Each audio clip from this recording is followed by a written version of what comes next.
A friend of mine is a really talented developer, and I was told by a hiring manager that I respect that he's one of the most talented engineers that he's ever seen, probably within the top 1% of all developers. But the problem is that you can't bring him to meetings because he doesn't play well with others. The things that he says will offend someone. But I would talk to him and he's like, oh man, code is dog shit. I basically have eliminated 95% of their whole code base. 95% of the code I could delete. The app still works just fine. I even have less bugs now. Maybe every team needs somebody like that, like the grumpy guy in the back. Don't bring him to meetings. Just let him work behind the scenes. I don't know about the grumpy guy in the corner. You definitely need people who inspire you to do better. You definitely need those force multipliers. The people who are going to be asking the questions of, is this the right way to do it? How can we do this better? If you've got 95% of the code to be deleted, you need someone who's confident enough and is good enough as a communicator to say, yeah, we can strip out this code. This is why we can do this. Let's do it. But for that to work, you have to play nice. Coding is a team sport. And if you are someone who is unpleasant to get on with, no one's going to want to work with you.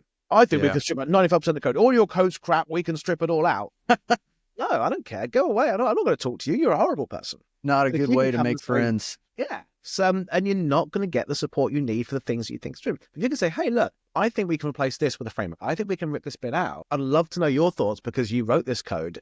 Let's see if we can do it. Okay, cool. How is this going to benefit? You make it so you're working together as a functional team. Then you will get a lot more things done. Communication is such an important skill. And if you're the grumpy guy in the corner, the brilliant jerk, the rock star engineer who thinks they're better than everyone else, you're just going to piss people off and it's not going to build good product. So yes, be a 10x engineer if you are. If you're fantastic at engineering, that's great. But people skills are more important. So the people who will be successful in the future are the ones who can communicate. Same with looking for jobs. You know, it doesn't matter how great you are as a coder. When you're in that interview, if you're an unpleasant person, you will not get the job. So that's for sure. Because one day someone's going to get fed up with you, fire you, and then you can't get another job anyway. That's very true. 80% of the success in your job is going to be soft skills, communication, attitude. 20% is like the technical ability. Would you agree with that? Yeah. The ability to communicate with people, the ability to empathize, to understand, to put yourself from their position. And that starts from the user empathy. It starts from the working with the product teams. Because if you want to